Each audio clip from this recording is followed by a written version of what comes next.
Hola, buenos días, buenas tardes, buenas noches. Bienvenido al podcast Mecánica para Dummies, donde intento explicar de la manera más sencilla posible el mundo del automóvil. Hoy, episodio 15. El combustible. Bien, pues después de un pequeño paréntesis, forzado por unos ciertos problemas informáticos, volvemos a la carga. Y hoy vamos a hablar de combustibles. Del combustible en sí, no de los motores. Ya hablamos de comprar vehículo, gasolina o diésel. Vamos a hablar del combustible en sí, porque como habréis visto en las gasolineras es muy común que haya dos tipos de gasolinas y dos tipos de gasóleo. Así que nada, vamos a empezar por la gasolina. La gasolina se define principalmente por el octanaje, por el número de octano. De tal manera que la Eurosuper 95 es el octanaje de esa gasolina, y luego está la Eurosuper 98, de 98 octanos. ¿Quiere decir esto que a más octanos más potencia? Sí, pero no. O más bien, no, pero sí. A ver, el número de octano lo que mide es la capacidad antidetonante del carburante.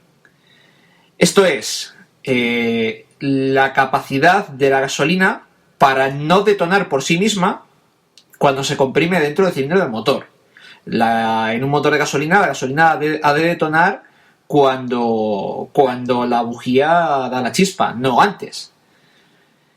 Claro, cuanto más apretado va un motor, más posible es que autodetone. Por ello se utilizan combustibles, se han ido tirando hacia combustibles de más octanaje. A día de hoy lo más común es en Europa, la gasolina normal, digamos, son 95 octanos, y la Premium o la Extra, o bueno, cada fabricante le llama de una manera, es de 98. ¿Quiere decir esto que la de 98 da más potencia? Pues puede. Hoy en día la mayoría de los motores son muy inteligentes y detectan qué gasolina has puesto y adaptan los parámetros del encendido para esa gasolina. Así que sí es posible, según qué motores de corte más deportivo o más potentes, que una gasolina de 98 te dé más potencia. Pero habitualmente no suele ser así, los motores más normales. Para esto vuelvo a la tan manida frase ya en este podcast de hay que mirar el manual.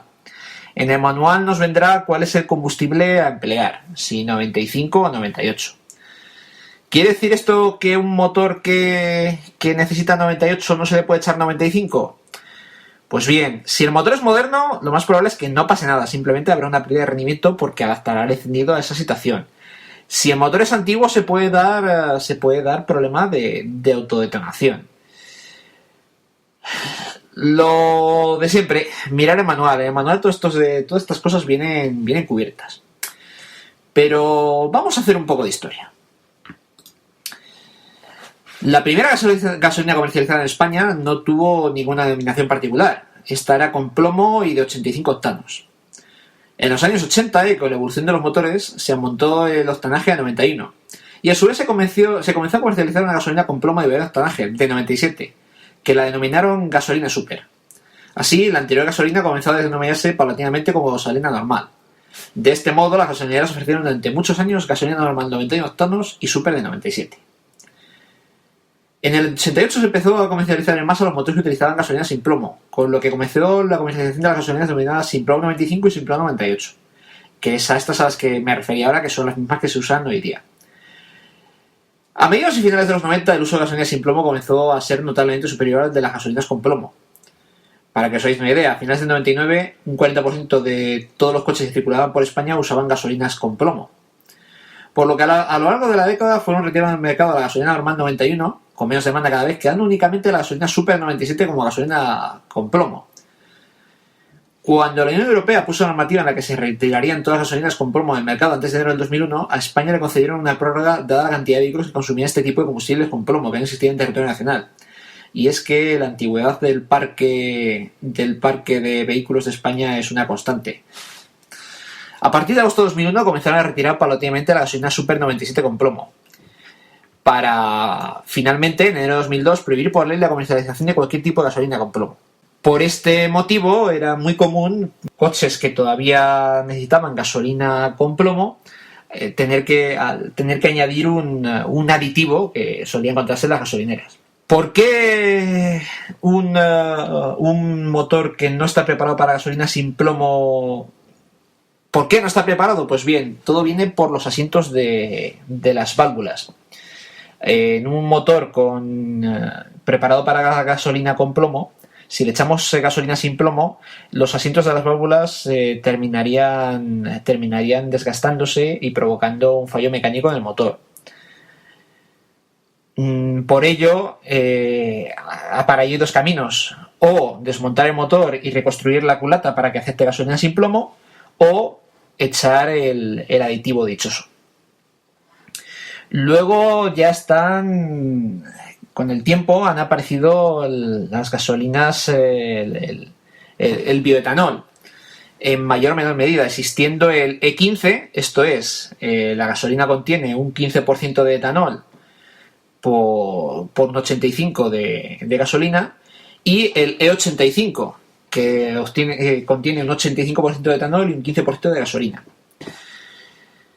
Esto sobre todo se ha dado en países con problemas de petróleo, estando, por ejemplo, Brasil muy avanzados en el uso de bioetanol. Allí ya la mayoría de los coches están preparados para funcionar con cualquier tipo de combustible. Mucho ojo con echar bioetanol si lo ofrecen en alguna gasolinera. Si bien aquí en España es poco común, se os puede dar el caso. No todos los coches están preparados para usar bioetanol, y es que el bioetanol es más corrosivo, digamos, que la gasolina normal, y podría llegar a deshacer, entre comillas, por dentro los conductos, provocando el atoramiento de los conductos de la gasolina. Como curiosidad, en Japón existen también dos gasolinas, en este caso de 90 y de 100 octanos. Y en Estados Unidos de 92 y 97 octanos. Voy a aprovechar para deshacer algún que otro mito sobre la gasolina. A ver, el primer mito. Por ejemplo, en las películas habéis visto aquello de que disparan al depósito y echa a arder enseguida, o enseguida explota el coche. Va a ver.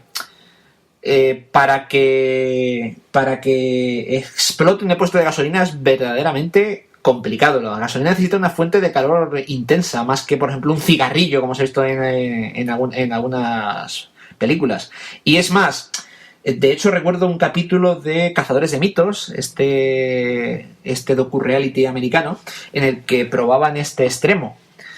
Y para hacer arder un depósito, fueron incapaces de que explotara un depósito como tal.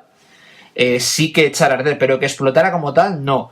Para eso el depósito debería de tener mucha entrada de aire, porque la gasolina solo explota en una determinada combinación de aire y gasolina.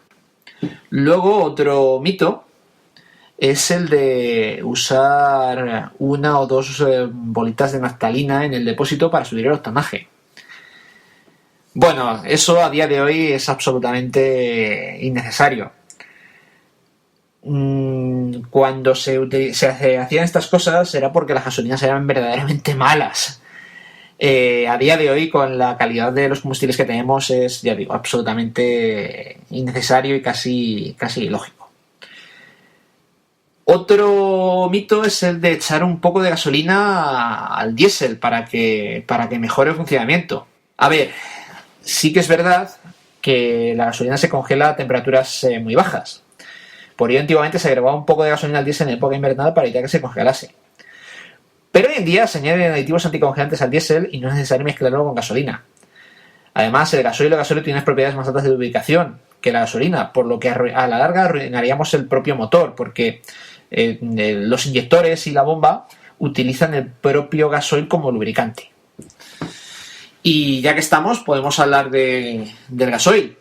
El gasóleo es generalmente más sencillo de refinar a partir del petróleo que la gasolina. es un combustible diferente porque el motor es diferente. En un motor de gasolina la explosión se produce al estallar la chispa, y en un motor diésel lo que se hace es comprimir tanto el gasoil que al comprimirlo se calienta hasta que llega a detonar.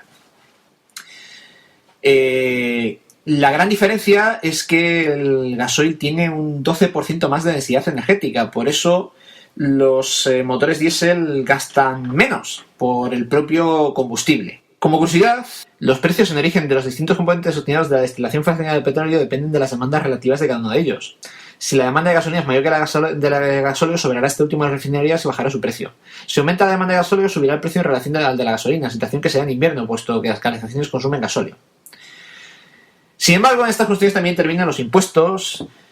En general, el gasóleo, combustible usado de modo antaño casi exclusivo por los transportes de mercancías por carretera, suele tener impuestos menores que la gasolina para favorecer el tráfico de mercancías y un precio final menor que ella. Cuando el combustible se destina a la calefacción, tiene impuestos aún menores. El resultado de ello es que el motor diésel, que además tiene un rendimiento mejor que el de la gasolina, se ha popularizado también en los coches particulares, lo que ha elevado el consumo de gasóleo, y en muchos países se plantea un problema con la cantidad de los impuestos que graban este combustible. Algo que también interviene en la fijación de esos impuestos, cada día con mayor incidencia. Además, debido a los recientes cambios en la normativa de calidad de combustible, las refinerías están obligadas a reducir el contenido de compuestos de azufre, lo que contribuye a aumentar el coste de producción. En algunas zonas del mundo el diésel puede ser más caro que la gasolina debido a razones muy variadas. El azufre, desvío de la capacidad de refino en masa de la producción de gasolina. En la mayoría de los países europeos el contenido de azufre suele estar limitado por debajo del 1%. Y aquí viene donde la matan. Y un poco por lo que empezó este capítulo. Y es el gasoil normal contra gasoil premium, gasoil barato contra gasoil caro. A ver, antaño, hace un par de años, el gasoil caro tenía mucho más sentido, porque la mayor diferencia era el contenido en azufre. El gasoil caro tenía un menor contenido de azufre. Desde hace año y pico la normativa europea impone el mismo contenido de azufre para el caro que para el barato, lo que ha hecho también que la diferencia de precio entre estos dos se acorte, todo se ha dicho. ¿Qué pasa? El gasoil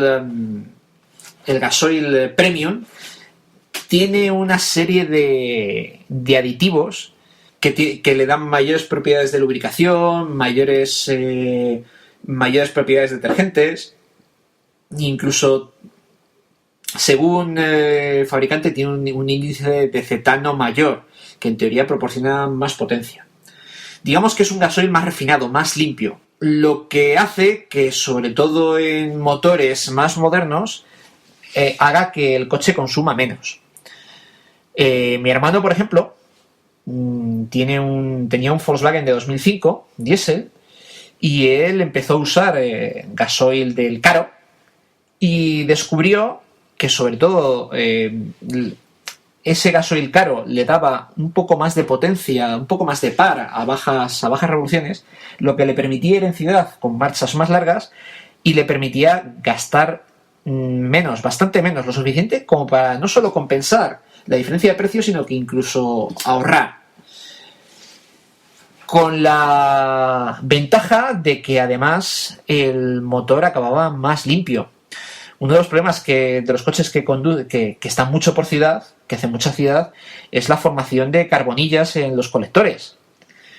Pues bien, mi hermano pasó de estar con gasoil barato a tener unos verdaderos problemas de carbonillas en colectores, lo que hacía, y en el turbo, que hacía que necesitara de desmontarse cada cierto tiempo para su limpieza, a no tener ningún problema, a estar limpio, dentro de lo que cabe, claro, y no necesitar esas limpiezas regulares. Yo os diría que hagáis la prueba. Echar 4 depósitos seguidos de gasoil caro y en el quinto echar la cuenta.